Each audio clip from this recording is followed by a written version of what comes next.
Shamshabad airport ప్రాంగణంలో చిరుతపులిని బంధించేందుకు searching and rescue operation కొనసాగుతుంది. చిరుతను పట్టుకునేందుకు అటవీ శాఖ అధికారులు శ్రమిస్తున్నారు. చిరుత కదలికలను గుర్తించేందుకు మొత్తం 9 ట్రాప్ కెమెరాలు అమర్చారు. నిన్న ఒక బోన్ పెట్టారు, ఇవాళ మరో బోన్లు పెట్టారు. ఇక చిరుతకు ఎర వేసేందుకు బోన్లో మేకనుంచారు. 2 రోజుల క్రితం ఎయిర్పోర్ట్ ఫెన్సింగ్ దూకి రన్వేకి వచ్చింది చిరుతపులి. ఫెన్సింగ్ దూకడంతో ఎయిర్పోర్ట్ కంట్రోల్ రూమ్ లో అలార్మ్స్ మోగాయి. దీంతో సీసీ కెమెరాల ఫుటేజ్ ను పరిశీలించారు ఎయిర్పోర్ట్ అధికారులు, సెక్యూరిటీ సిబ్బంది. అప్పుడే చిరుత ఫెన్సింగ్ దూకడం కనిపించింది.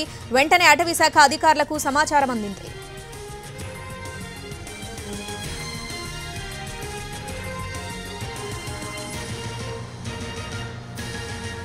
ఏడు ఫీట్ల ఎత్తైన గోడ దూకి చిరుతపులి ఎయిర్పోర్ట్ ప్రాంగణంలోకి ప్రవేశించిందన్నారు శంషాబాద్ డీఎఫ్ఓ.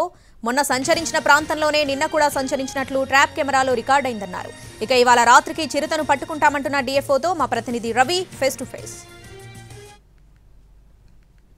శంషాబాద్ ఎయిర్పోర్ట్లో ఆపరేషన్ చీతా కొనసాగుతోంది. శంషాబాద్ ఎయిర్పోర్ట్లో ఉన్నటువంటి రన్వే పైకి ఒక్కసారిగా చిరుతపులి ఫెన్సింగ్ దూకి వచ్చింది. చిరుత ఫెన్సింగ్ దూకేటటువంటి క్రమంలో అలారమ్స్ మోగడంతో ఎయిర్పోర్ట్ అధికారులు అలర్ట్ అయ్యి అక్కడ ఏం జరిగిందో చూశారు. సీసీ కెమెరాల ద్వారా అక్కడ ఒక చీతా రన్వే పైకి వచ్చినట్లుగా గుర్తించారు. దాన్ని పట్టుకునేందుకు అటవీ శాఖ అధికారులు కూడా శ్రమిస్తున్నారు. అక్కడ 3 ట్రాప్ కెమెరాలను ఏర్పాటు చేశారు, ఒక కేజ్ను కూడా ఏర్పాటు చేశారు.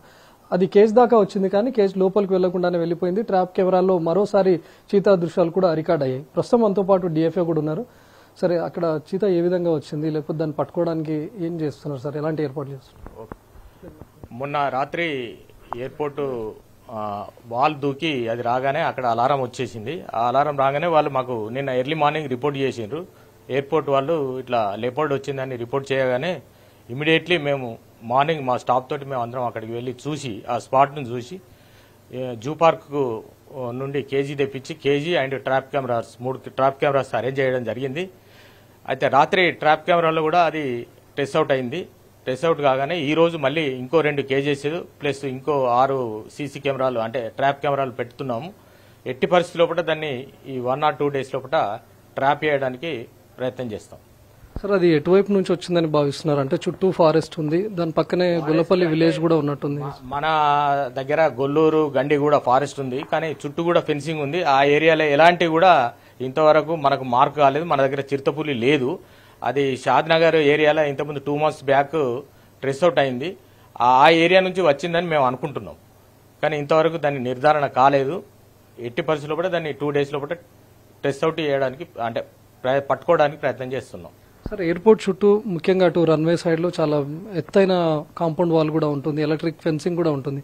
దాన్ని దాటుకొని ఏ విధంగా వచ్చింది సార్? అది ఆల్మోస్ట్ ఎక్కడైతే లో లెవెల్ ఉంటుందో ఆ ఏరియా నుంచి 7 feet హైట్ అయినా కానీ అది దుంకగలుగుతుంది. కాబట్టి ఒక దగ్గర అంటే ఎక్కడైతే చిన్న తోవ లాంటిది కానీ ఏదన్నా ఉన్నా కానీ ఎక్కడైతే డ్యామేజ్ ఫెన్సింగ్ ఉంటుందో ఆ ఏరియా నుంచి దూకిందని మేము భావిస్తున్నాం. అడిషనల్ గా మరికొన్ని 6 ట్రాప్ కెమెరాలను ఏర్పాటు చేస్తామంటున్నారు, మరొక 2 కేజీలను కూడా ఏర్పాటు చేస్తామంటున్నారు. అది ఫెన్సింగ్ దాటి వెళ్లే అవకాశం లేదు కాబట్టి ఈ 2 రోజుల్లోనే ఆ చిరుతపుల్ని పట్టుకుంటామని చెప్తున్నారు ఫారెస్ట్ అధికారులు. కెమెరామెన్ జిల్లా రాజేష్తో రవికుమార్, ఎన్టీవీ.